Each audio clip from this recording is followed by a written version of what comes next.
Olá, boa noite a todos. A gente está aqui iniciando a transmissão ao vivo pelo @ do nosso Instagram. E aí, logo a gente vai estar iniciando o debate com os especialistas a respeito de insalubridade. A gente marcou agora para 19, a gente já são 19 já, quase 19. Daqui a pouquinho a gente inicia o assunto especificamente, mas aí já aproveito para dar boas-vindas a todos. O pessoal vai entrando, à medida que o pessoal vai entrando, já tem 10 pessoas ao vivo aqui. Até meus colegas que estão ao vivo. Marcos Vinícius de Cruzeiro do Sul, um abraço, doutor Marcos. Doutor Erivelton Rodrigues, também de Cruzeiro do Sul, Juruá em peso aqui. Doutora Amanda.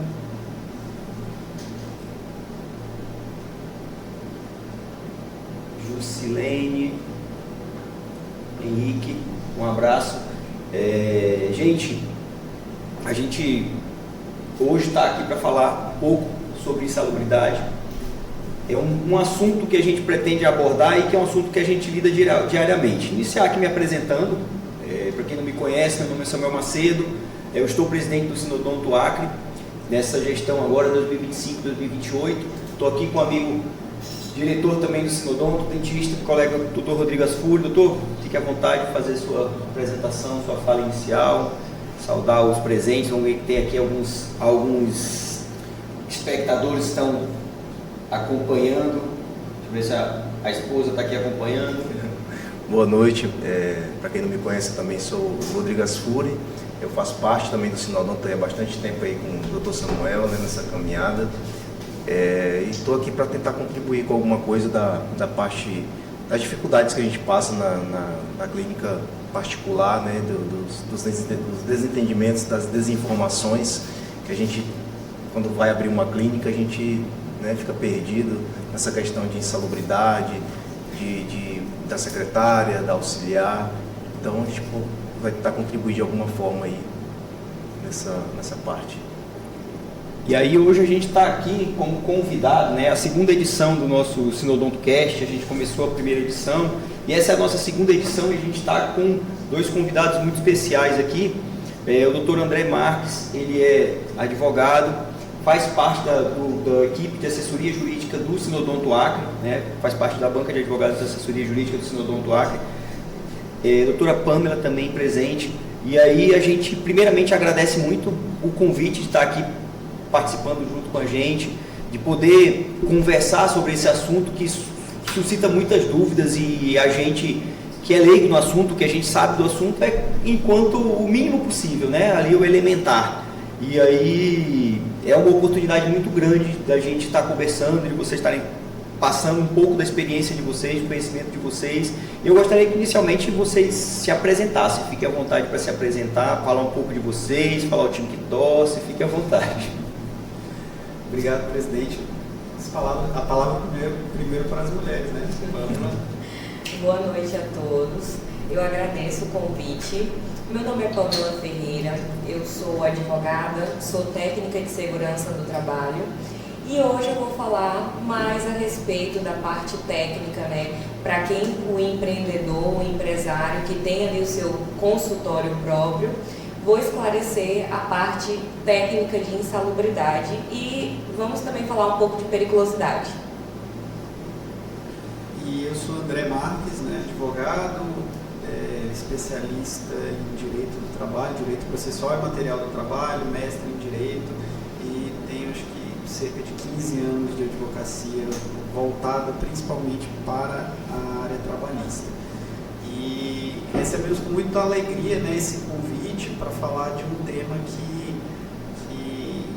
faz parte do nosso dia a dia, né? Tanto na assessoria que é feita ao sindicato, aos filiados, quanto em casos que nós temos acompanhando na Justiça do Trabalho, em favor de empregados, em favor de empresas.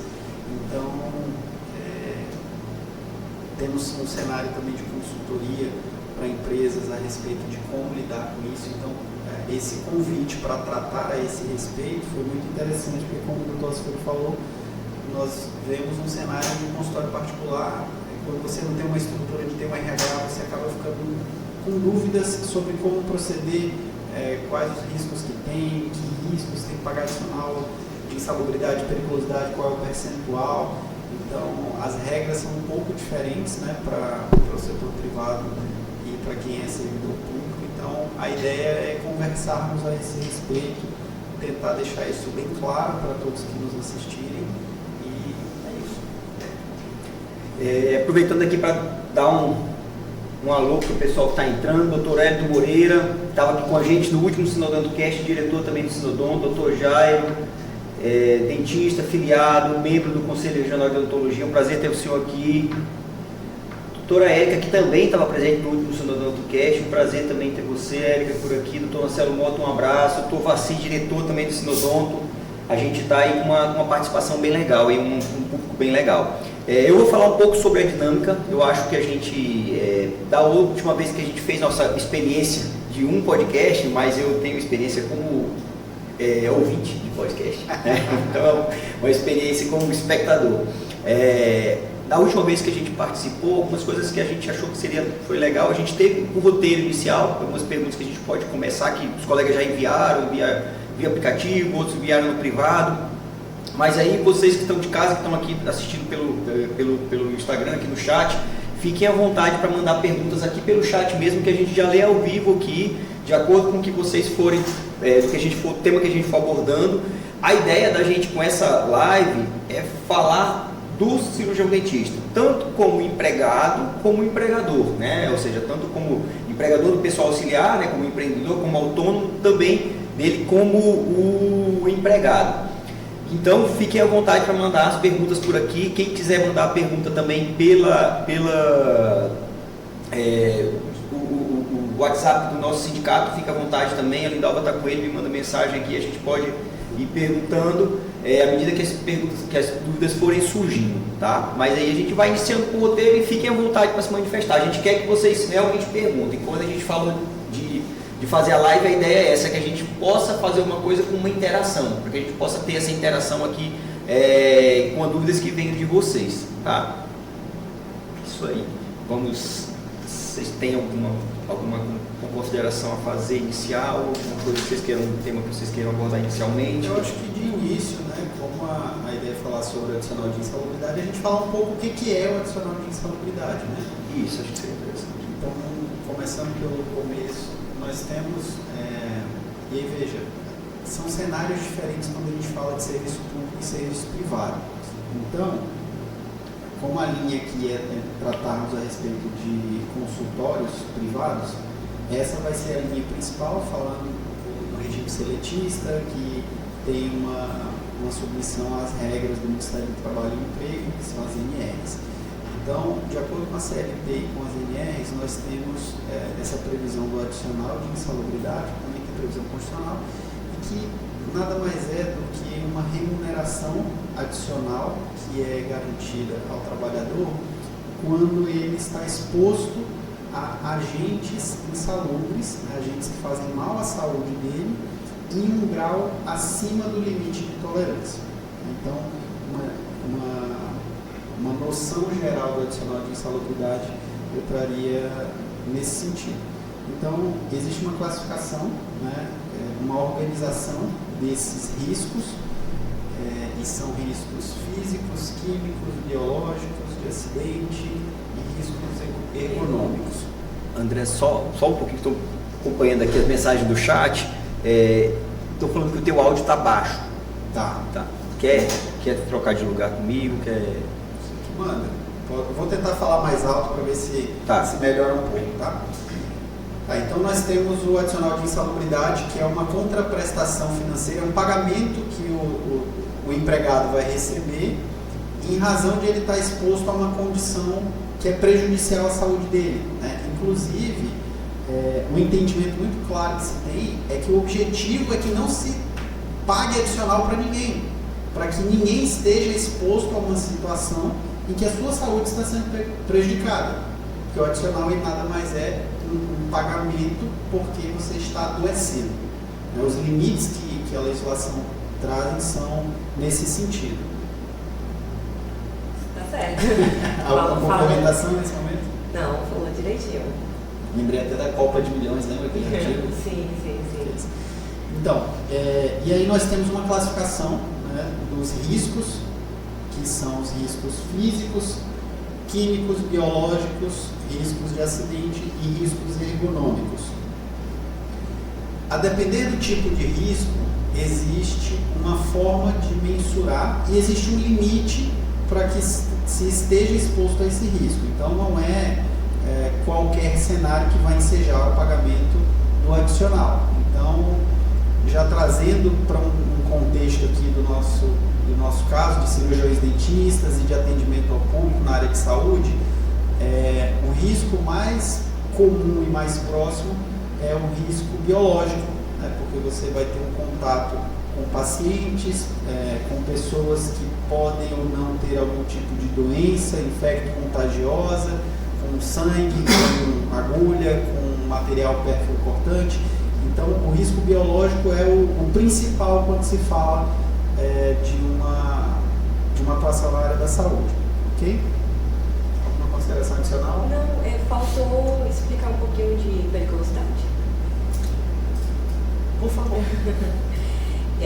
Além do adicional de insalubridade, existe também a hipótese do adicional de periculosidade, que é quando o funcionário, quando a pessoa está exposta a uma atividade que é nociva à sua saúde.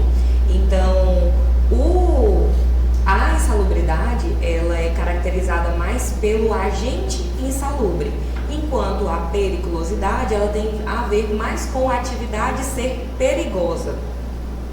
E aí nós temos alguns exemplos dessas atividades que são consideradas perigosas. As principais é quando nós temos temos contato com eletricidade, com inflamáveis, com explosivos. Temos novas hipóteses agora. Ou até a pessoa, né, que tem ali o trabalho no dia a dia, que utiliza motocicleta. Então, por exemplo, se você tem no seu consultório um motoboy, por exemplo, que vai, deixa documento, busca raio-x, enfim, esse funcionário, ele pode ter direito ao adicional de periculosidade por ser uma atividade perigosa, o uso da motocicleta no dia a dia de trabalho. Temos também a hipótese que é ligada à questão de segurança, né? Uma vigilância armada, então isso também é caracterizado como uma atividade perigosa. E aí a organização do adicional de periculosidade, né, a estruturação dele é um pouco diferente. Então, enquanto no adicional de insalubridade deve ser aferido qual o grau da insalubridade, né, o grau de exposição, se ele é baixo, médio ou alto, né, e aí ele vai ter os percentuais de 10, 20 ou 40. E geralmente esses percentuais são baseados no salário mínimo. Então veja, insalubridade 10, 20 ou 40 sobre o salário mínimo, a depender do grau que for verificado. E aí cada risco, a norma traz o que ela considera um grau baixo, um grau médio ou um grau alto, para ensejar 10, 20 ou 40. De outro lado, o adicional de periculosidade, ele tem um percentual único, que é 30, e ele não incide sobre o salário mínimo, ele incide sobre o salário base. Então veja, se nós temos um trabalhador que ele faz jus ao adicional de insalubridade e o salário dele é R$3.000, o adicional dele vai ser com base no salário mínimo, porque o adicional de insalubridade tem como base o salário mínimo. Agora, se esse mesmo empregado faz jus a um adicional de periculosidade, ele vai fazer jus a 30% sobre o salário base dele, que seria os R$3.000 no caso. Entendi.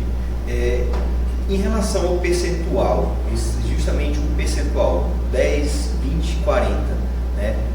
Tem a questão da súmula vinculante, da vinculação ou não ao salário mínimo, mas acho que a gente pode conversar mais disso mais para frente. Eu vou tentar falar mais ou menos a partir das perguntas que surgiram. Eu, como empregador, vou empregar um auxiliar.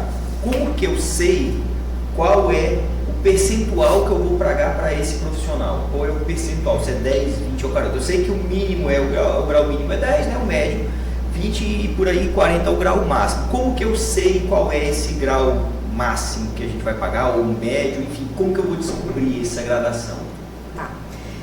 Primeiramente, para saber qual é o grau que deve ser pago de insalubridade, ou até para saber se tem direito à periculosidade, é necessário uma avaliação técnica, é necessário um laudo feito por um especialista. Então é a primeira coisa que a gente fala. Por quê? Não tem como eu dizer agora, olha, na sua clínica você vai pagar X tanto, sem avaliar o cenário. Então, essa questão de, é comum na profissão ser pago o percentual de 20%, por exemplo. Isso não é uma boa prática. A boa prática é realmente contratar a assessoria de segurança do trabalho para a gente fazer essa avaliação em loco para poder dizer o grau correto.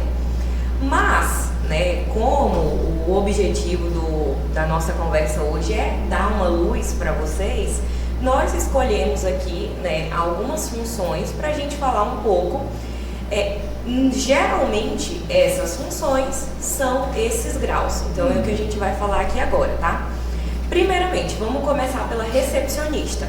Recepcionista, em regra, não tem adicional de insalubridade, nem periculosidade, né? Então, assim, em regra, ela não está exposta ali a sangue, saliva, riscos biológicos, então não tem nenhum tipo de insalubridade. É claro que na prática, se a gente for na clínica e verificar algum outro risco que ela tenha, pode ser que ela tenha direito, mas a princípio não. E aí... Ou até imagina que essa recepcionista também dá um suporte para o dentista e também é uma auxiliar, né? Então depende da tarefa que aquela pessoa faz. Então esse laudo e essa avaliação, ela é muito casuística, é para aquele cenário. Não tem como padronizar e ter uma regra geral que diga, a recepcionista nunca vai ter. E aí só mais um detalhe que eu fiquei pensando aqui. Veja que isso é episódico, é para aquela pessoa, para aquela empresa, onde foi verificado qual a atividade que ela tem. Por quê? Imagina um cenário, e aí eu me recordo de uma empresa que funcionava dentro de um posto de gasolina e a depender do local onde ela ficava perto da bomba de combustível, dos tanques. Então ali ela estava exposta a um cenário que não tinha nada a ver com a atividade fim ou o que ela fazia, mas uma avaliação técnica, quando fosse lá, ia identificar e verificar se isso influenciaria ou não. Por quê? Pode ser que uma pessoa esteja exposta a agentes que gerariam insalubridade e também a uma situação, a uma atividade perigosa.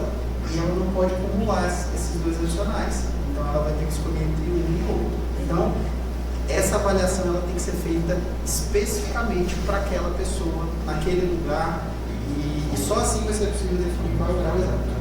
Eu acredito que essa dúvida, né, dessa pergunta, acho que todos os colegas passam por isso, na hora de montar um consultório, de montar uma clínica. Eu mesmo passei por isso, nessa questão da insalubridade. E a gente acaba que a gente vai aprendendo e vai fazendo com as informações que vão chegando. Olha, você precisa ter isso, você precisa ter um laudo, né? Então, comigo foi assim. Você precisa ter um laudo para saber em relação aqui as funções de cada pessoa que vai trabalhar aqui, para saber a que risco ela está exposta, igual você falou. E aí é feito realmente esse laudo, você tem que ter esse laudo, e lá vai dizer realmente qual é a porcentagem de salubridade que a tua funcionária vai receber ou que não vai receber. Então é muito comum isso daí, a gente passa realmente por essa situação. Isso. E assim, complementando o que o Dr. André falou, vamos imaginar que é só uma recepcionista normal, uma secretária normal. Então, em regra, ela não tem direito ao adicional de insalubridade.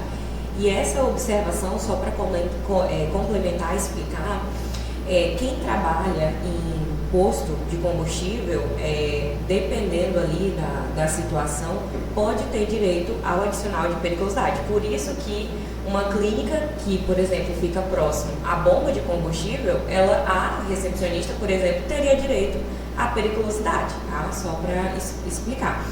por isso que depende de caso a caso. Mas vamos passar para outra função. Por exemplo, o cirurgião dentista ou a auxiliar de saúde bucal. Essas duas funções, em regra, elas estão expostas ali. Quais são os principais riscos que elas têm? O biológico, que é justamente o sangue, a saliva e tudo mais. E isso, em regra, dá direito ao adicional de insalubridade de 20%, grau médio, tá? Por que que não é o máximo? Isso eu tô falando para CLT, tá? Fins de um consultório privado. Por que que não é 40%? Por que que não é o grau máximo? Porque existe uma norma, que é a NR15, que é a norma que trata de insalubridade, e essa norma, ela traz um rol taxativo, tá? Então, assim, é o que está escrito ali, pronto. Ela traz esse rol citando quais são as atividades que têm direito ao adicional de grau máximo. E entre essas atividades, só fala lá se for uma pessoa que está, se esse funcionário tiver ali o contato com um paciente que esteja com uma doença infecto-contagiosa e que ele esteja em isolamento, ou contato com o paciente, ou contato com o material utilizado naquele paciente, que em regra não é o que a gente vê ali no dia a dia das clínicas, né? O público, você não tem como saber, né, se uma pessoa tem uma doença infecto-contagiosa ou não, mas a norma ela é bem taxativa nesse sentido, que tem que estar num leito isolado. Então, assim, realmente tem que ser algo comprovado que já tem uma doença infecto-contagiante. Então, assim, geralmente a regra mesmo é que se for tanto o cirurgião dentista quanto o auxiliar de saúde bucal, ele se enquadra dentro do critério do grau médio, que é 20%, tá? Então, a princípio é isso. Só que também tem um outro risco que esses dois profissionais eles podem ter. Além do biológico, eles também têm a radiação ionizante, que é por causa do raio-x. Então, se eventualmente esse profissional, ele opera ali uma máquina de raio-x, ele vai ter esse risco adicional, né? E esse risco de radiação ionizante por causa do raio-x, ele pode tanto dar direito ao adicional de insalubridade, quanto dar direito à periculosidade. Só que isso vai depender da análise do caso concreto. Então, realmente é uma situação que não tem como a gente dizer agora, ó, isso é 40%, é 30%. Por quê? A NR15, ela fala que o adicional de insalubridade de 40% grau máximo para essa questão da radiação ionizante do raio-x, ela é uma avaliação quantitativa. Então, vai depender de a gente levar um equipamento, fazer a medição lá para saber se a pessoa tem direito ao grau máximo 40%. Ou depende também se, em relação ainda ao raio-x, pode ser que se enquadre como adicional de periculosidade, mas isso depende de uma série de fatores. A gente precisa ver, por exemplo, se a pessoa opera ou não raio-x, precisa ver, por exemplo, se o raio-x é móvel ou fixo. Então, tem uma série de situações que a gente precisa analisar antes de dizer se esse profissional vai receber a periculosidade ou a insalubridade em relação ao raio-x, certo? Doutora, essa questão, eu não lembro se é me corrija se eu estiver errado, na NR15, eu estava lendo alguma coisa a respeito, eu não sei se foi lá, que realmente que fala em relação aos EPIs, né? Uhum. E aí ele fala inclusive que se o profissional ele tiver com o EPI completo, né, se protegendo ali, o risco talvez fosse anulado, né? Na verdade, ele não teria o direito à insalubridade. E da mesma forma a radiação, né? O raio-x, você tem que ter o protetor, os protetores de chumbo, né? E os dosímetros que medem também o nível de radiação diário e tal. Isso não seria um desfavorecimento no caso de você receber essa insalubridade, ou seja, a periculosidade no caso, né, do raio-x. Infelizmente, esse é um entendimento que ele não procede, não procede. E eu explico. O que acontece? O risco biológico, que é esse risco de micro-organismos, vírus, bactérias, o sangue, a saliva, ele é um tipo de risco que o EPI, a luva, a máscara, ele não consegue eliminar esse risco. Então você pode colocar o EPI, é algo já pacífico, tá? Na jurisprudência, o entendimento, que você pode colocar o EPI, a luva, a máscara, o que for, mas o risco biológico, ele não é eliminado pelo EPI, tá? Existem riscos que sim, são eliminados pelo EPI. Por exemplo, imagina que é o ruído, o barulho. A partir do momento que coloca o protetor auricular, aí eliminou o ruído e não tem direito ao adicional de insalubridade. Mas infelizmente nessa parte dos biológicos não se aplica. Pronto, você chegou num ponto interessante, que aí entra na verdade do aerosol, porque o cirurgião dentista ele trabalha com uma caneta de alta rotação que solta um aerosol. Então o aerosol ele contamina todo o ambiente, mesmo você estando de EPI ou não, né? Então eu acredito que vai meio que por aí mesmo essa situação. E o fato de o EPI não eliminar completamente a exposição também não retira a obrigação de colocar, né? De fornecer o EPI. Porque existe também um risco jurídico disso, porque veja, normalmente quando nós avaliamos esse cenário, a nossa preocupação já é com uma provável ação trabalhista ou com uma fiscalização, e quando no momento de fiscalização ou quando de uma avaliação de um juiz é verificado que não havia o fornecimento de EPIs, o cenário vai ficando mais complicado para aquele empregador, para aquela empresa, entendeu? Então vai se tendo um rigor maior, porque você vê que é uma empresa que não tem uma cultura de segurança do trabalho. Então é extremamente importante essa avaliação, né, de uma equipe especializada onde possa dar um direcionamento, porque veja, o EPI, a bem da verdade, ele é o último recurso a ser tentado. Às vezes, uma medida administrativa, quando você senta, verifica o cenário e vê, olha, nesse contexto,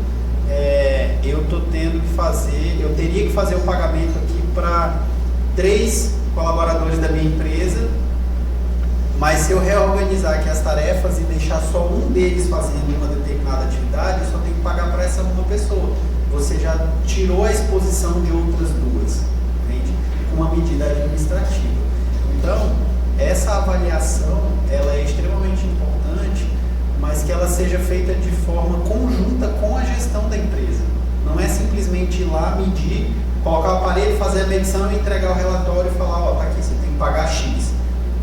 A ideia de uma consultoria de saúde e segurança do trabalho é que tenha uma avaliação do ambiente de forma conjunta para pensar em como cuidar para não ter problemas e o que pode ser feito para melhorar. Porque às vezes uma medida simples pode resolver, pode diminuir ou até eliminar completamente essa exposição dos trabalhadores. Sim. E assim, para a gente finalizar a pergunta, nós falamos de recepcionista, falamos do cirurgião dentista, auxiliar de saúde bucal. Mas também tem uma outra função que eu gostaria de mencionar, que é o profissional que faz a limpeza ali do seu consultório, né, odontológico. O que acontece?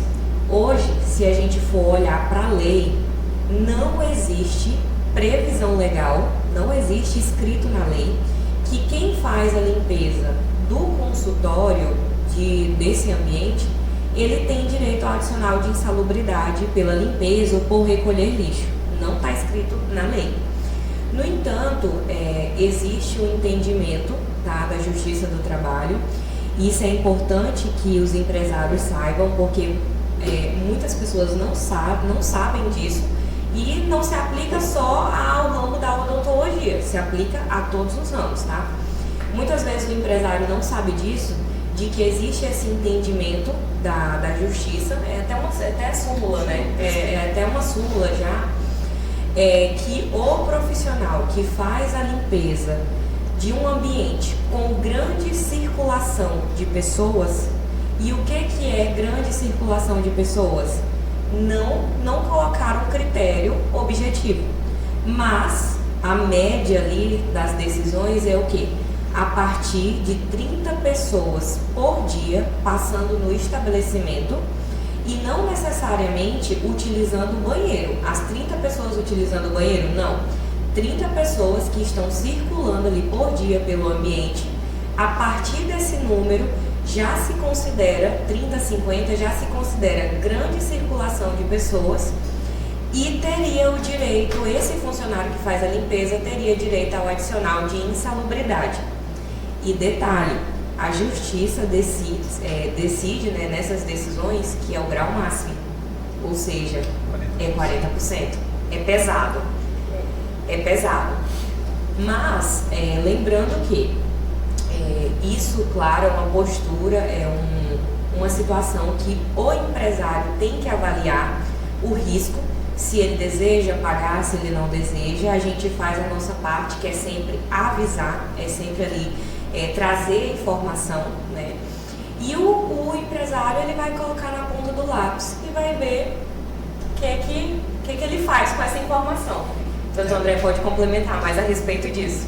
Porque eu penso que o fundamental é esse planejamento, essa previsibilidade, né? Porque o empresário já sofre tanto, então você imagina, se ele não faz uma avaliação prévia dessa, para ele decidir como que ele quer fazer essa estruturação, e ele define, eu vou pagar 10%, ele pode estar sujeito a uma ação trabalhista, e aí chega uma conta para ele pagar 20 mil reais de uma vez, 30 mil reais de uma só vez, porque vai pegar todos os anos acumulados, e a gente tem um limite de 5 anos que pode ser cobrado.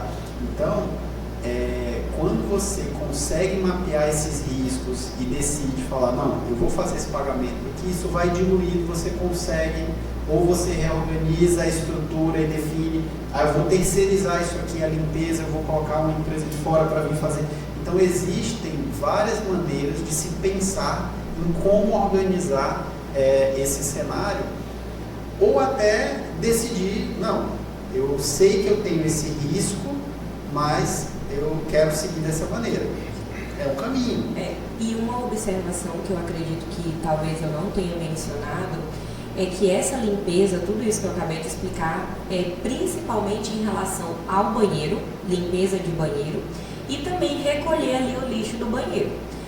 Isso, e eu sempre falo isso para os clientes, que se for uma situação ali de a funcionária, recepcionista, por exemplo, só varrer, passar um pano no móvel ali no balcão, não se enquadra essa situação, tá? Isso que a gente está falando principalmente ali para limpeza de banheiro e recolher lixo, tá?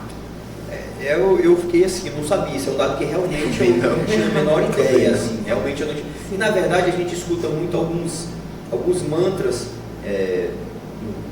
no dia a dia de trabalho em equipe, seja hospital, seja clínica, seja posto de saúde, é que normalmente a insalubridade ela é inerente ali ao setor que você trabalha, né? Assim, a odontologia,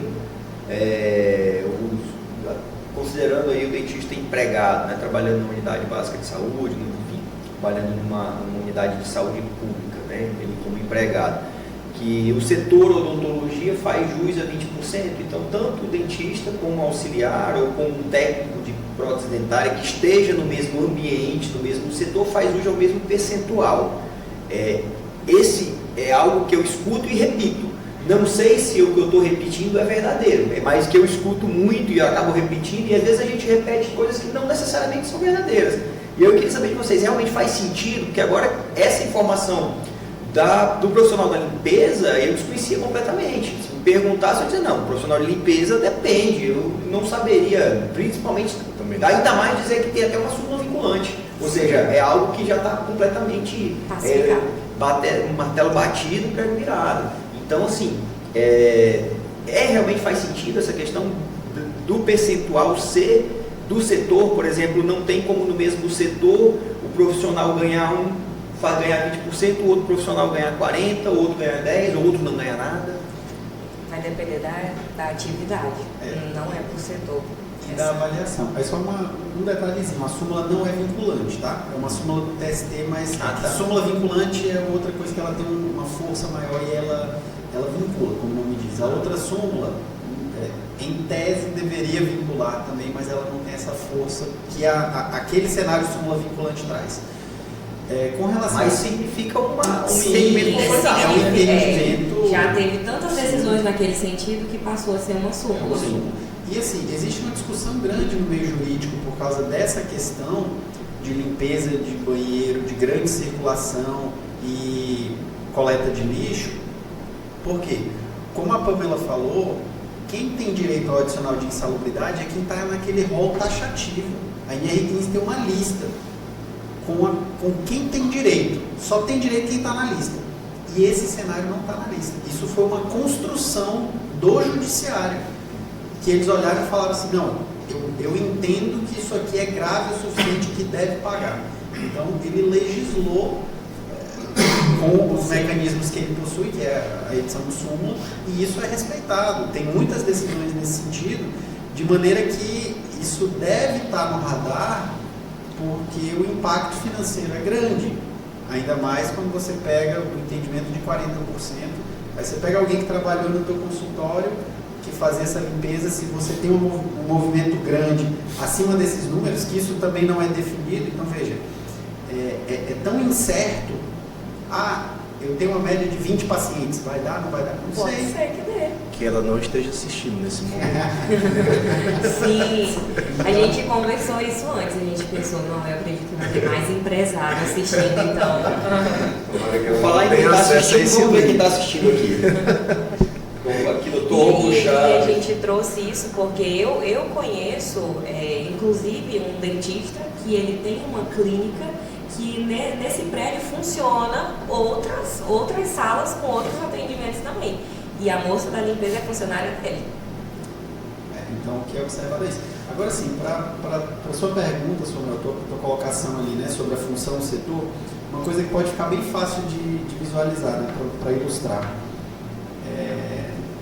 Eu sou da época, e você também é, que tínhamos um ônibus com o motorista e o cobrador, certo? E durante um tempo, naqueles ônibus mais antigos... Eu não sou bem dessa época, mas eu escutei essas histórias. Veja, você lembra que o motor ficava do lado do motorista? Sim. Teve uma época que aconteceu uma enxurrada de ação judicial porque o motorista estava exposto ao risco físico ruído. Então ele ficava do lado do motor ali, ouvindo aquele barulho constante o dia inteiro. E aí tem outros pontos que também são relevantes nessa avaliação, que é se esse contato é habitual e permanente. Isso é muito relevante também, porque um contato que ele é episódico, que ele é eventual, ele não vai gerar o mesmo direito que uma coisa habitual e permanente gera, tá? Mas enfim, voltando lá para o motorista de ônibus. Ele passa ali 7 horas e pouco, dirigindo com aquele barulho do motor e com um ônibus antigo, que não tinha uma vedação acústica e tal, aquilo causava uma perda auditiva nele. E em algumas situações, o cobrador, que ficava um pouco mais atrás, ele não tinha a proximidade daquela fonte de ruído. Então o cobrador não vai ter aquilo. Então, na hora da avaliação, é colocado um microfone na roupa do trabalhador e ele vai fazer o trajeto que ele fazia. Então, veja, a avaliação é muito episódica. E o motorista do ônibus A e o motorista do ônibus B pode ter diferença, porque um ônibus pode ser novo, pode ter um isolamento acústico, que é uma medida administrativa, que a empresa tomou cuidado e falou, não, eu quero tudo redondinho aqui, que eu não quero barulho aqui e tal. E aquele cara não tem aquele ruído. E aí ele recebe o EPI, eliminou, ele não vai receber nada. Todo motorista de ônibus tem? Não. Depende qual é o caminhão, qual é o veículo que você usava. Aí a gente vai fazer a avaliação de cada caso. Então, é dessa forma que essa avaliação deve ser feita. E essa avaliação ela é ambiental, ela não é para o João, não é para o José, não é para o Carlos, não é para o André. Ela é para quem está fazendo aquela função, naquela posição, naquela empresa. Entendeu? E aí você falou em algum momento sobre periodicidade de refazer essa verificação. Sempre que o cenário muda, tem que ser avaliado. Se mudou a condição, tem que ser reavaliado. Agora sim, aproveitando esse gancho da avaliação, aí agora no caso da doutora Pamela, imagina que o colega está abrindo um consultório, né? Tem inúmeros custos, são quase que desanimadores os custos que tem para abrir consultório, enfim. Para abrir consultório eu quero me regularizar, eu quero saber colocar realmente um percentual de insalubridade correto, quero pagar insalubridade para quem é de direito, quem não é, enfim. Quais seriam o passo a passo? Como seria assim, essa sequência? É possível que isso seja feito de uma forma realmente periódica, que o autônomo tenha como colocar isso ali no seu, na sua ponta do lápis e que realmente fazer essa revisão periódica? E como que funciona? Assim, que a gente vê algo que, eu vou falar assim do meu achismo, né? Que é algo muito caro, que seria só devido a grandes clínicas, que cederia isso, só quem pode fazer isso é uma grande empresa, só quem consegue fazer uma grande empresa. E aí às vezes o que acaba acontecendo? O colega que tem um consultório pequeno, o que ele faz? Paga 20% para auxiliar. Vou dar 20%, é o que usualmente se paga, não faz uma avaliação, não vê os principais pontos, faz às vezes um procedimento operacional, um protocolo operacional padrão meio pro forma ali básico e acaba não fazendo. Assim, como que seria o passo a passo assim, para a gente tentar desmistificar essa avaliação, né? Sim. Hoje, quando você vai abrir uma empresa, você precisa contratar um contador para ele fazer toda a documentação. E hoje, inclusive, um dos nossos parceiros é justamente o contador, porque, inclusive, ele traz esse esclarecimento para o cliente. E geralmente o contador fala, olha, você precisa, além do meu serviço de contabilidade, você também precisa contratar uma empresa de segurança do trabalho, né, para te dar essa assessoria nessa parte de saúde e segurança do trabalho. Então, o primeiro passo é justamente esse. E depois que você contratar essa empresa, o profissional, o técnico de segurança do trabalho ou o engenheiro de segurança do trabalho, ele vai até o seu estabelecimento fazer essa avaliação em loco. Então ele vai olhar tudo, vai olhar o ambiente, vai fazer as medições, vai olhar a atividade, vai perguntar o que esse profissional faz e ele vai descrever as atividades com base na atividade, no ambiente, com base em tudo isso. Ele vai fazer essa avaliação e depois ele vai fazer os documentos de segurança do trabalho. Que nós estamos falando de insalubridade, mas não existe só o laudo de insalubridade. Existe o laudo de insalubridade, existe o laudo de periculosidade, existe um documento que é o principal documento, que é o Programa de Gerenciamento de Riscos. Então, todos esses riscos que a gente está conversando aqui, biológico, físico, químico, ruído, enfim, tudo isso vai constar nesse PGR, que é o Programa de Gerenciamento de Riscos. E aí, depois de fazer toda essa documentação, esse profissional ele tem que entregar para o empresário esses documentos e explicar, olha, isso aqui que está constando no seu documento, por enquanto está constando isso. Mas, por exemplo, se você adotar aqui uma ação corretiva, a gente consegue, por exemplo, eliminar o ruído, eliminar algum tipo de risco. E aí, a partir do momento que elimina esse risco, talvez consiga ali eliminar, por exemplo, um adicional de insalubridade, mas isso não se aplica para essa questão biológica, que nem a gente conversou. Então, assim, tudo depende realmente dessa contratação, dessa avaliação. E, assim, toda vez que houver uma modificação no ambiente, que nem o Dr. André já tinha falado anteriormente, vamos supor, a sua sala, a sala da recepcionista era em um canto e mudou para outro canto. Qualquer mudança, seja no layout da empresa, seja mudança de máquina de lugar, qualquer mudança que ocorra, tem que ser feita uma nova avaliação. Tem que chamar o técnico de segurança do trabalho de novo e pedir para ele avaliar, porque às vezes nessa mudança pode também ter ali uma alteração do cenário e ali vir a ter um novo risco, ou então um risco que foi modificado. Então, tudo isso depende dessa contratação. Alguém mandando uma mensagem? Eu queria trocar de lugar comigo, cara, para poder tentar ver se eu consigo viabilizar o... Pode ser. Viabilizar o baixo. A esse respeito, o Samuel, no mesmo sentido que a Pamela falou, para o empresário nós temos esse cenário, né? E assim, por mais que o nosso objetivo aqui seja falar especificamente do adicional de insalubridade, ele é um dos elementos que estão nesse ecossistema de saúde e segurança do trabalho, que é o que ela acabou de falar. Nós temos outros laudos E veja, essa verificação de qual é o percentual, isso é feita uma análise pelo profissional e ele gera um documento. O de periculosidade, tem que se fazer uma análise e ele gera um documento. O programa de gerenciamento de riscos é um documento de saúde e segurança do trabalho, que ele é obrigatório para que as empresas façam esse mapeamento. Então, é muito complicado o empresário não ter esse suporte. O exemplo da contabilidade é muito bom por isso, porque você vai ter ali uma pessoa que conhece todos esses detalhes e vai poder te dar um direcionamento do que fazer, né? Então, são vários esses documentos. Nós temos PGR, PCMSO, LDCAT, o laudo de insalubridade, laudo de periculosidade, AET, AEP. Então, assim, são muitas siglas e agora tem se falado muito na questão de riscos psicossociais. Então, tudo isso tem que ser monitorado pelo empresário, né? A lei, ela atribui essa responsabilidade para a empresa, porque é onde é possível ter esse controle, né? Conversando há um tempo com os amigos e com professores, nós temos um cenário hoje no Brasil que o nosso sistema previdenciário é baseado numa ideia de solidariedade. Então, todo mundo contribui para que a gente tenha ali o INSS para dar o suporte. Então, veja, quanto mais pessoas doentes, quanto mais pessoas deixam de trabalhar e precisam de um apoio do órgão previdenciário, custa mais caro. Então, qual que é a ideia para que esse sistema funcione? Você tem que diminuir a quantidade de pessoas doentes. Então, alguém tem que cuidar disso. Alguém tem que evitar que essas pessoas fiquem doentes para precisar do sistema.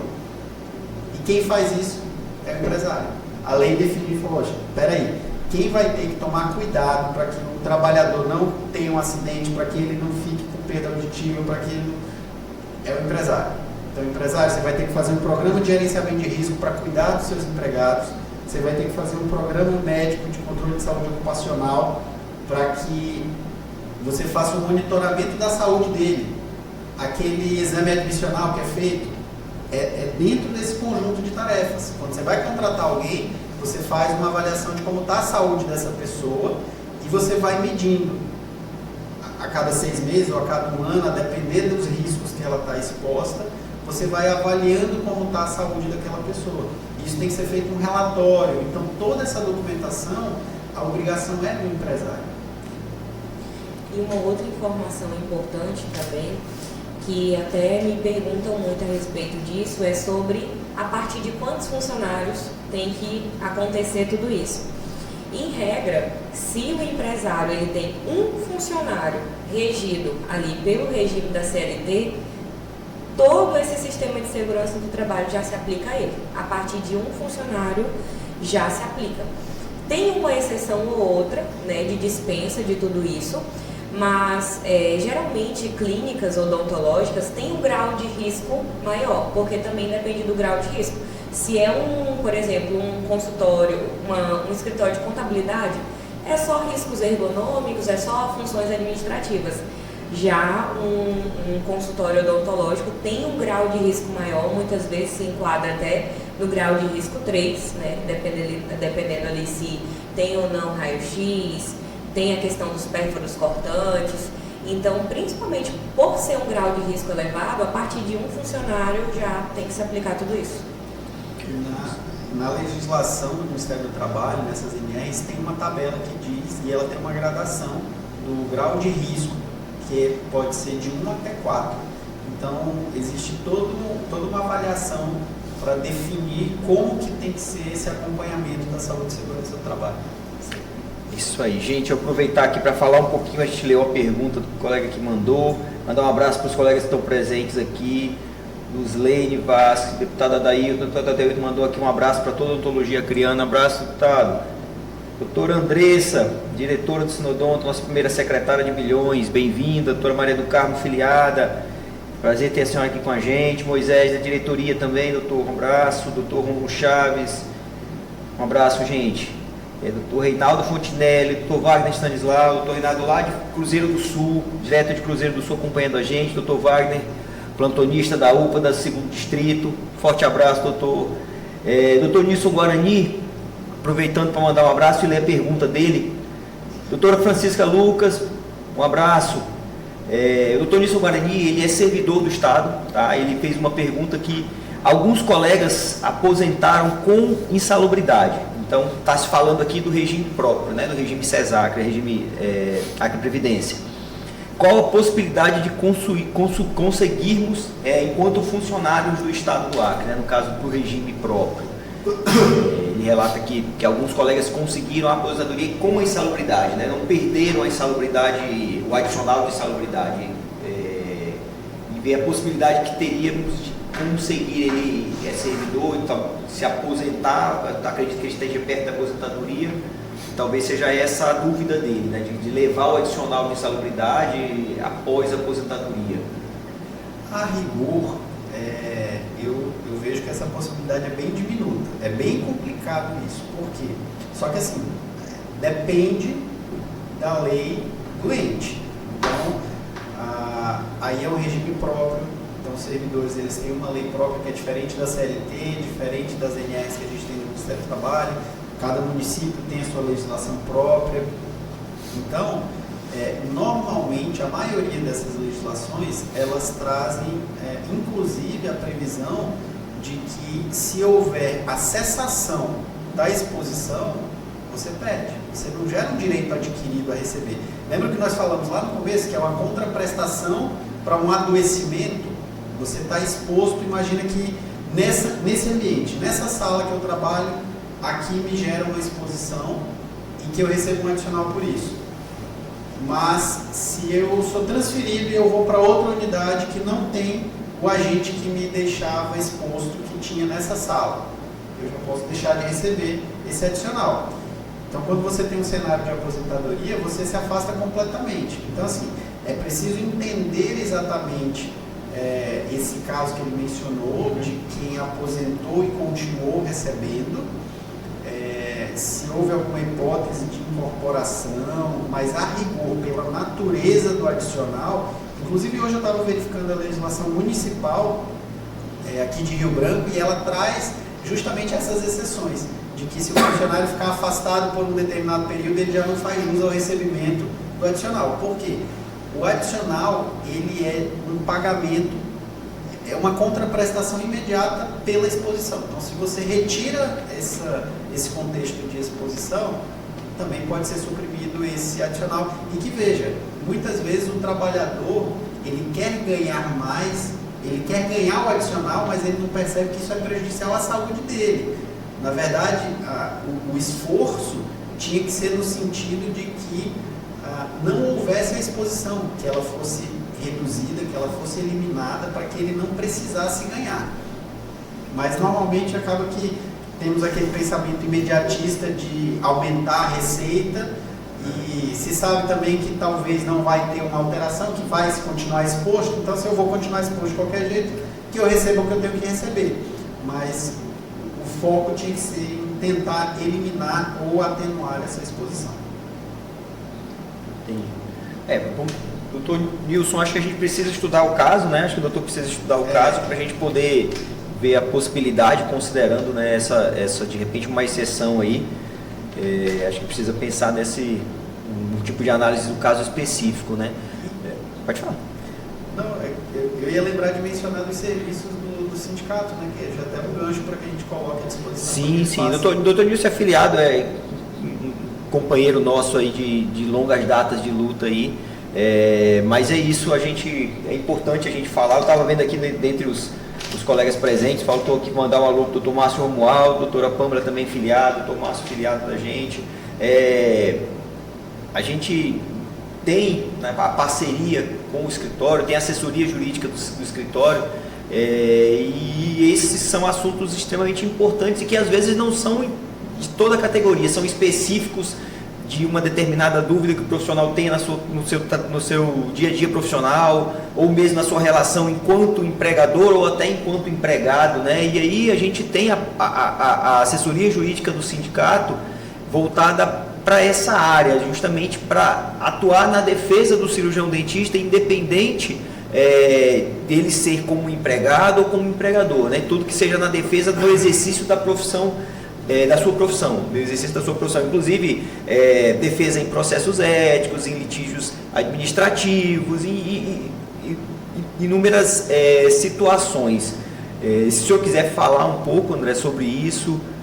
Não, só reforçar, né? E eu acredito que tem um trabalho para divulgar isso, mas quem tiver a necessidade de um suporte pode procurar o sindicato, e o sindicato vai fazer esse encaminhamento para a gente, né? Seja para que faça uma consulta, para esclarecer dúvidas, para ver uma questão, para responder por algum processo, para postular algum direito, enfim. Então, essa assessoria ela é disponibilizada pelo sindicato, e nós temos várias situações quando não se tem proveito econômico, né, que o filiado não vai pagar nada. Na verdade, ele já está contribuindo para isso quando ele paga, quando ele está afiliado ao sindicato, pagando a sua contribuição. Então, é um serviço adicional que o sindicato oferta e que a gente tenta dar esse suporte, essa orientação. Então, já deixo aqui para o colega para que ele faça esse contato com a gente, para que a gente faça uma análise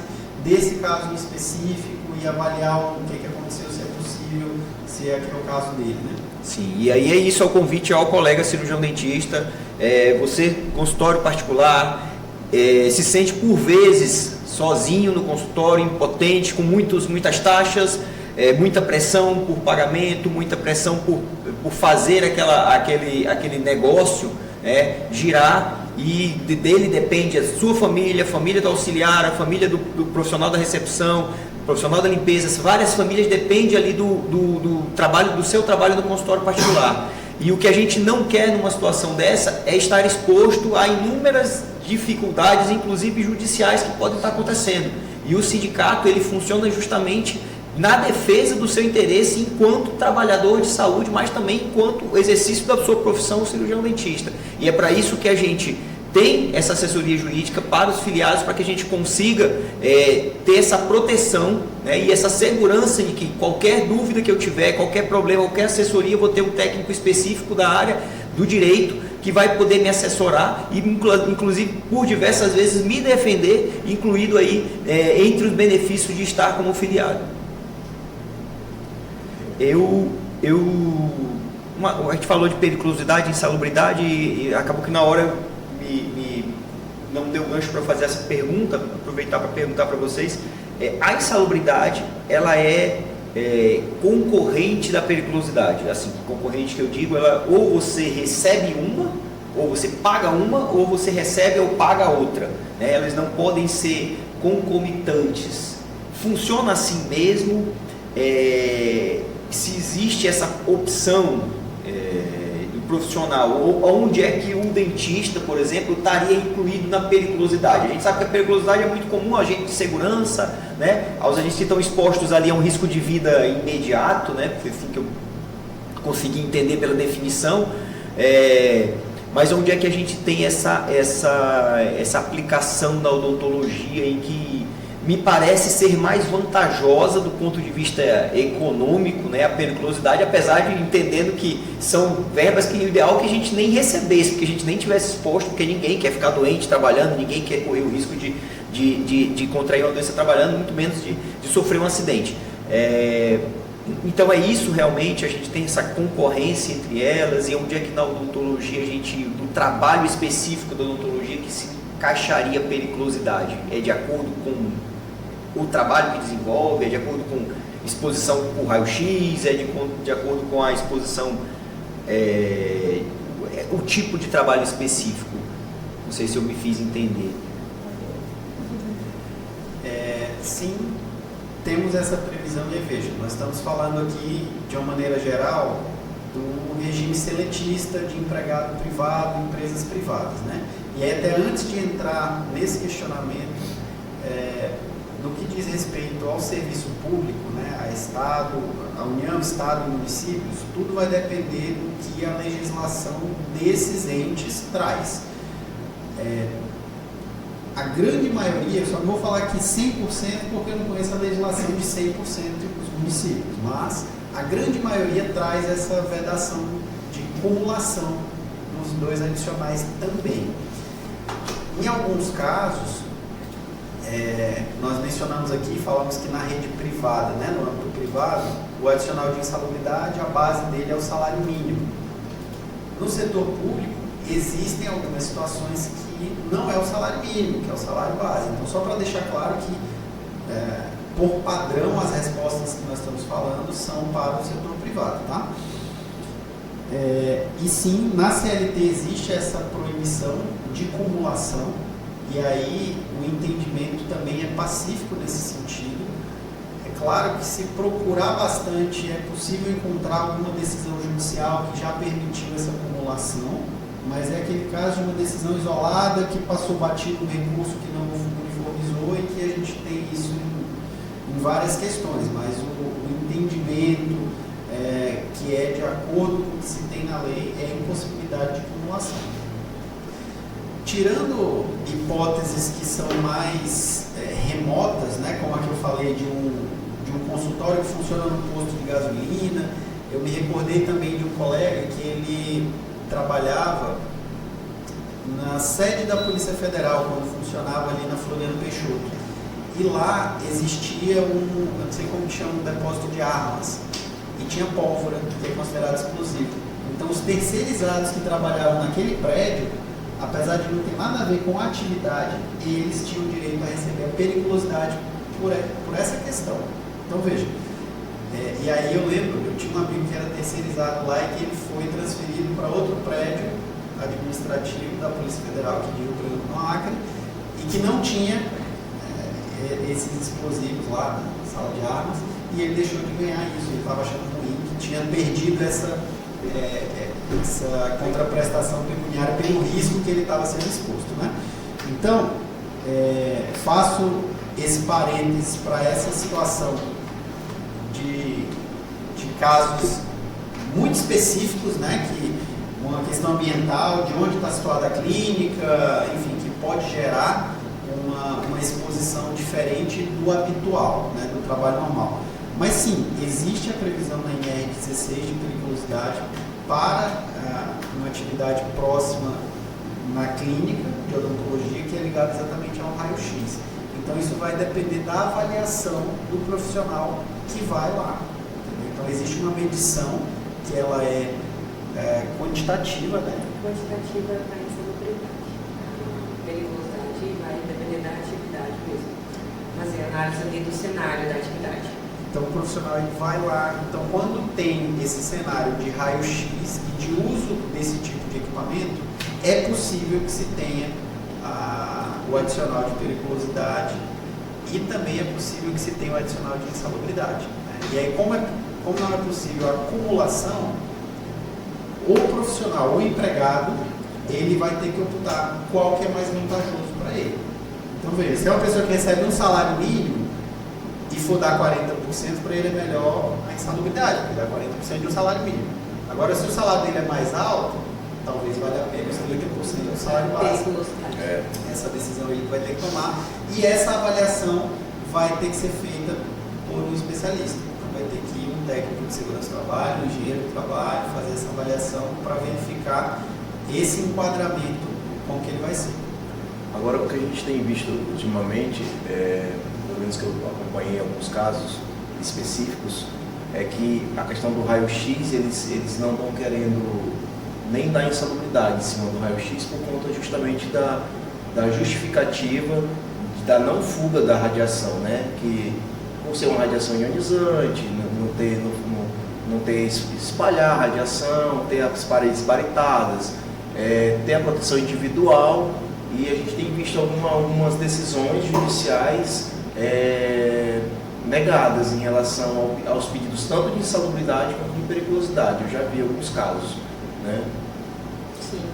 E é exatamente o que a gente vem falando. É a análise de cada caso. Porque veja, cada processo judicial, e assim, nós estamos falando aqui que a empresa tem que providenciar os seus laudos, né? O 100% certo é ela contratar uma empresa especializada para que seja feito um laudo para ela avaliar se tem exposição à insalubridade ou periculosidade. Só que, se um trabalhador entender de maneira diferente e ele quiser entrar na justiça e pedir, dentro do processo vai ter que ser feita uma perícia. Isso. E aí, né, o resultado dessa perícia é o que vai valer para aquele caso. Vai determinar, né? Então, assim, ainda que tenha havido um laudo que diga que não, se na perícia o perito constatar que sim, é muito provável que o juiz mantenha o posicionamento que foi constatado ali por ocasião da perícia. E eu já vi peritos dizer que sim, tem direito à periculosidade, e também já vi pessoas dizendo que não tinha direito. Então, depende muito da análise no caso concreto. E acho que um detalhe também, Samuel, que como a gente falou dessas sopa de letrinhas, né, de LTCAT, PCMSO, PGR, às vezes pode parecer um mundo complexo demais e muito caro. É um pouco complexo, né, principalmente para quem não tem afinidade, para quem não trabalha com isso, mas também eu passo a mensagem tranquilizadora de que não é nenhum absurdo fazer essa avaliação, essa contratação de empresa especializada. O modelo de negócio que se tem a esse respeito, ele é num contexto muito razoável. Então, assim, você tem empresas pequenas e a IVGC é um serviço que ele é recorrente. Ele não é uma coisa que você contrata hoje, entrega e acabou. Porque é um monitoramento constante que tem que se fazer. E hoje em dia, com a informatização dos sistemas, com o e-social, essas informações de SST, de Saúde e Segurança do Trabalho, elas já têm que ser enviadas para o governo pelo e-social. Então, esse é um serviço recorrente. Tá? Mas é óbvio que eu não consigo dar uma noção de valores, mas nós temos situações que vai de R$150 por mês a 200, 300, 400. Então, assim, só para dar um norte, porque às vezes a pessoa não sabe, poxa, eu vou pagar quanto para isso? Quanto que vai ser isso? Né? Mas existem várias empresas aqui, e aí agora eu vou vender meu peixe também, eu vou falar a respeito, porque eu tenho uma empresa, junto com a Pamela, que é minha sócia, que nós prestamos esse serviço de avaliação de saúde e segurança ocupacional. Como eu sou advogado há cerca de 15 anos, a Pamela trabalhava comigo no escritório e nós nos deparávamos com processos na justiça onde nós víamos que não havia um acompanhamento da melhor maneira a esse respeito de saúde e segurança do trabalho. E a Pamela já tinha uma formação de técnica de segurança do trabalho antes de ter cursado a graduação de Direito. E nós sempre conversávamos a esse respeito. Poxa vida, a empresa que vai ser condenada porque deixou de documentar alguma coisa aqui. Às vezes a empresa entregava o EPI, mas não preenchia corretamente os documentos e quando chegava lá não provava e perdia. Até que um dia nós decidimos pesquisar, nos estruturar para montar uma empresa para prestar esse tipo de assessoria para essas empresas. Então, é um modelo de negócio B2B que se chama, né? Então a gente presta serviço para outras empresas, o nosso cliente, fazendo essa assessoria, que é essa elaboração de PGR, PCMSO, LTCAT, laudo de insalubridade, laudo de periculosidade, os treinamentos que são obrigatórios. Treinamento de percurportantes. Então, existe todo um arcabouço, né, todo um ecossistema de saúde e segurança do trabalho, que ele é obrigatório para que as empresas mantenham isso atualizado para cuidar dos seus empregados. E eu me lembro de um colega advogado que ele me deu um exemplo que eu lembro até hoje. Ele falava que às vezes dá raiva, né, de a gente ver que você compra o EPI, entrega e o funcionário não usa e depois reclama que está com alguma coisa. E ele falava assim, olha, nós temos que tratar os empregados como crianças na cozinha. Você deixar o seu filho pequeno na cozinha, ele vai pegar alguma coisa para tentar enfiar na tomada, ele vai pegar uma faca, e você tem que ficar toda hora salvando a vida dele. A postura do empregador tem que ser mais ou menos essa com os empregados. Então a gente tem que treinar, nós temos que fiscalizar, temos que fornecer os equipamentos, tem que ter esse cuidado todo, né? Tem que ter esse tratamento de uma criança na cozinha. Você não deixa sozinho, você não fala, vai lá, toma cuidado, e se ele fizer o problema dele. Não é assim, a responsabilidade é da empresa. E na medida que você consegue conscientizar o empregador disso, você cria uma cultura e que aquilo passa a ser exigido. E nós temos vários casos de clientes que sofreram fiscalização do Ministério do Trabalho e foi constatado que estava tudo certo. Chegou uma denúncia lá, eles vão verificar e está tudo certo. Que tem uma ação trabalhista e a gente vai, leva todos os documentos e demonstra que a empresa está fazendo tudo o que deve ser feito. E assim, é óbvio que isso é muito difícil, né? Porque as atividades podem acontecer acidentes, tem situações perigosas. Nós já tivemos clientes onde trabalhadores sofreram acidentes ou foram acometidos de doenças ocupacionais, mas quando nós levamos esse cenário de demonstrar que a empresa tem uma cultura de cuidado, de saúde e segurança do trabalho, nós percebemos que a postura do juiz no processo já vem para entender que esse empresário fez o que estava ao alcance dele, mas que nem sempre é possível. Nós já tivemos situações de ação do Ministério Público do Trabalho e a gente conseguiu fazer acordo sem aplicação de multa, porque a gente conseguiu evidenciar que essa cultura de cuidado estava enraizada na empresa.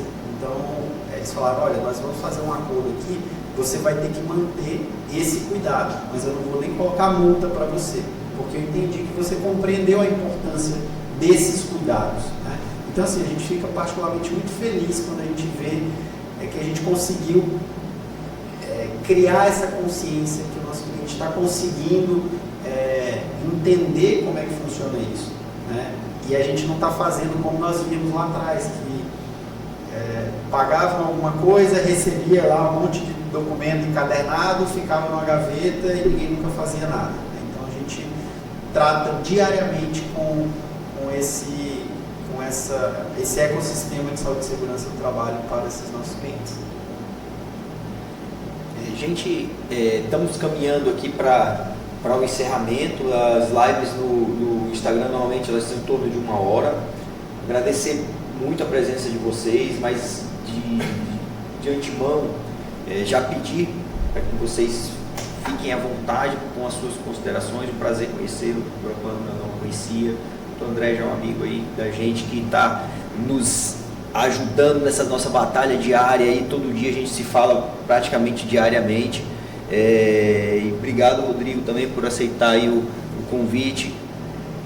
Fiquem à vontade para as considerações, se vocês quiserem falar alguma coisa. Eu já vejo a Brumed como uma grande parceira do Sinodonto, inclusive para a gente tentar fazer uma parceria. A gente já tem outros parceiros, a gente tem parceiros como vocês, é muito importante assim, e seria importante a gente conseguir aí que realmente a insalubridade passasse a ser vista como algo, não como uma gratificação, não como um benefício, como uma coisa a mais, e sim algo que eu deveria nem receber, né? Porque eu deveria buscar o máximo possível manter a minha rigidez ali, minha saúde, tanto enquanto empregado quanto enquanto empregador, mas que enquanto isso não alcance esse nível, que a gente consiga afastar o máximo possível, né, os fatores que podem levar ao adoecimento, levar a um acidente, levar a uma diminuição da capacidade laboral aí do empregado. Fiquem à vontade. Eu gostaria de agradecer o convite. É muito bom trazer todos esses esclarecimentos, né? Trazer conhecimento, trazer assuntos novos que, por exemplo, vocês hoje não sabiam, mas que é algo que a gente está suscetível a acontecer a qualquer momento, tá? Então, espero que tenhamos outras oportunidades, né, de trabalharmos juntos na nossa parceria com a Brumed e o sindicato. E é isso, gente. Muito obrigada. Falei, não disse qual era a empresa, né? Que é a Brumed. Eu falei. Olha aí, agora a parceria está fechada. Deu um peixe direitinho. Mas eu também queria agradecer, né, o convite. Eu acho bacana essa postura para trazer essas informações para os colegas filiados e demonstrar também que o sindicato tem essa atuação tanto para quem é servidor público quanto para dar essa orientação, esse norte para quem tem os seus consultórios privados e colocar também a equipe de assessoria à disposição de todos os filiados para que a gente possa ajudar no dia a dia de vocês. Isso aí, Rodrigo. Eu só tenho a agradecer também, porque esse tema ele é sempre, a gente sempre tem uma deficiência de informações que são trocadas, que a gente escuta aqui, escuta ali, mas não sabe ao certo, né, como funciona. E o que você falou da empresa é de suma importância, porque a gente tem aonde buscar agora, né, uma empresa que consiga fazer isso junto com você, que consiga trabalhar na tua empresa dessa forma, né? Eu até desconhecia. Quando eu fui fazer a minha parte, fui aprendendo fazendo, e foi feito mais ou menos igual você falou. Ó, tá aqui. Me entregou e ficou lá. Você está entendendo? Então, assim, o que você está falando, ele é um divisor de águas, porque agora eu estou entendendo, eu estou tendo um outro olhar para isso, né? Justamente para eu evitar possíveis processos e tudo mais. Então, para mim foi fantástico. Eu só tenho a agradecer. É isso aí, gente. E aí, falar para a gente ir encerrando, agradecimentos. Eu coloquei agora há pouco, coloquei nos comentários um número de telefone que é do Dr. Flávio Icuma. Dr. Flávio Icuma é um ex-membro da diretoria, cirurgião dentista, servidor público da CESACRE, atua na vigilância sanitária do Estado. Ele está passando um momento difícil, enfrentando dificuldades de saúde, está fazendo tratamento fora do Estado, e aí a gente está aqui juntamente com outras entidades pedindo, né, algum auxílio que possa ser dado, uma doação que possa ser dada. O Pix dele está aqui nos nossos comentários, tá? E aí, em breve a gente vai tentar fazer aí mais umas ações para que a gente consiga aí, aliviar um pouco a barra aí do Dr. Flávio, que está passando aí por essas dificuldades de saúde, e a gente sabe quanto que é importante nessa hora a gente ter a união aí de todos aí, um cara muito querido, muito atuante, extremamente inteligente, e a gente precisa aí unir forças para ajudá-lo. E aí vou continuando aí agradecendo muitíssimo o SPAT pelo espaço, esse belo estúdio que vocês estão vendo aqui, tem todo um aparato tecnológico para que a gente consiga estar gerando aqui esse podcast. Agradecer muito o SPAT, na pessoa da Alesta, minha amiga, muito obrigado. Isso aqui quem tem amigos tem um tesouro na terra, então é isso, a gente fica muito feliz de poder estar aqui novamente fazendo esse bate-papo com especialistas. E para você, colega cirurgião dentista, venha somar forças junto com a gente, vamos fortalecer o sindicato. O sindicato não é só briga por aumento salarial, não é só tensão para aumento de salário, o sindicato também é atuação no seu dia a dia, e que ele esteja presente no dia a dia nosso, tanto quanto o empregado como o autônomo, né? Agradecer muito a presença de todos, vi aqui a doutora Aline Sena, membro da diretoria, também participando, os demais colegas aí, tem a colega do Rio Grande do Sul participando lá do sindicato do Rio Grande do Sul, que eu vi agora há pouco. É muito legal a gente poder ter essa possibilidade de vencer fronteiras, vencer barreiras aí com esses meios digitais.